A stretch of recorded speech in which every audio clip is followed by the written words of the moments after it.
kita langsung aja ke bahannya ya. Yang pertama ada bakso ikan, lalu ada minyak goreng, lalu ada cabai kering dan ada roiko, ada daun jeruk dan juga bawang putih. Dan di sini aku siapin tepung terigu secukupnya. Lalu aku pakai standing pouch ukuran 10x17 dan 12x20.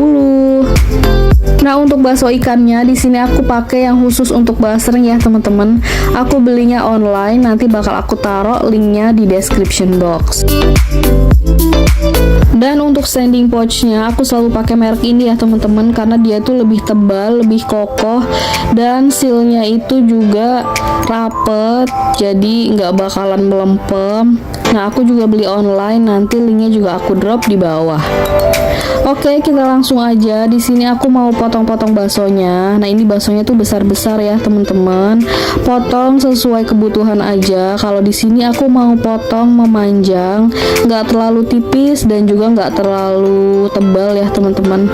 Karena kalau terlalu tebal juga nanti pas digoreng itu bagian dalamnya nggak bakal kering. Jadi itu yang biasanya menyebabkan basrengnya itu bakalan alot kalau udah lama ya. Dan kalau aku biasanya basreng mentahnya itu aku taruh di kulkas dulu untuk beberapa jam.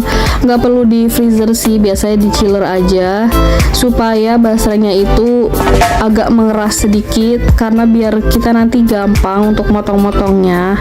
Karena kalau basrengnya itu masih basah banget ya teman-teman, misalkan baru sampai dari ekspedisinya dan langsung kita potong, biasanya tuh bakal lengket banget di pisaunya, jadi menghambat juga. Jadi mending saran aku sih jangan langsung dipotong, masukin dulu ke kulkas, karena ini udah aku masukin aja masih lengket kayak gini teman-teman. Jadi paling nanti bakal aku tambahin tepung terigu supaya nanti dia misah-misah gitu ya. Nah, kemarin itu ada yang tanya juga takaran untuk tepung terigunya itu berapa banyak. Jadi kalau aku tuh nggak ditimbang ya teman-teman. Terigunya aku pakai secukupnya aja. Yang penting tuh semuanya merata. Nah, jadi fungsi tepung terigu di sini itu supaya basrengnya itu nggak menempel satu sama lain ya teman-teman. Dan ketika digoreng juga nanti basrengnya nggak akan meledak-meledak kalau kita pakein tepung terigu. Nah, untuk yang tanya takarannya, aku nggak pakai takaran, jadi aku kira-kira aja dan aku aduk-aduk.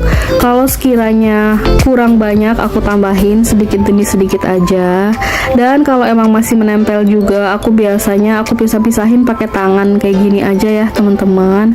Nah, ini dia basreng yang udah nggak menempel, jadi siap kita goreng.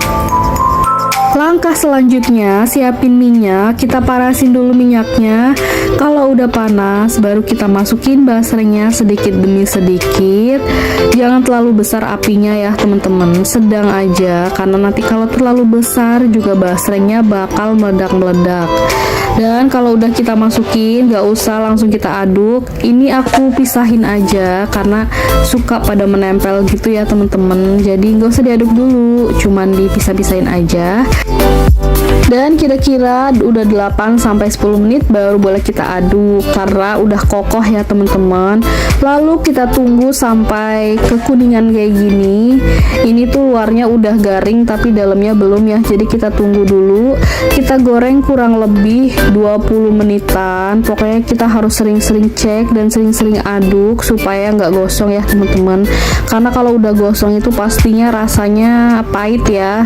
Jadi kita harus hati-hati saat goreng basreng ini. Oke, sambil nunggu basrengnya mateng, di sini kita siapin dulu bumbunya. Nah, itu ada beberapa daun jeruk yang udah aku potongin, tapi di sini aku mau tunjukin cara aku motong daun jeruknya ya, teman-teman. Jadi aku tuh pisahin dulu bagian tengahnya, lalu untuk bagian pinggirnya aku potong memanjang tipis-tipis.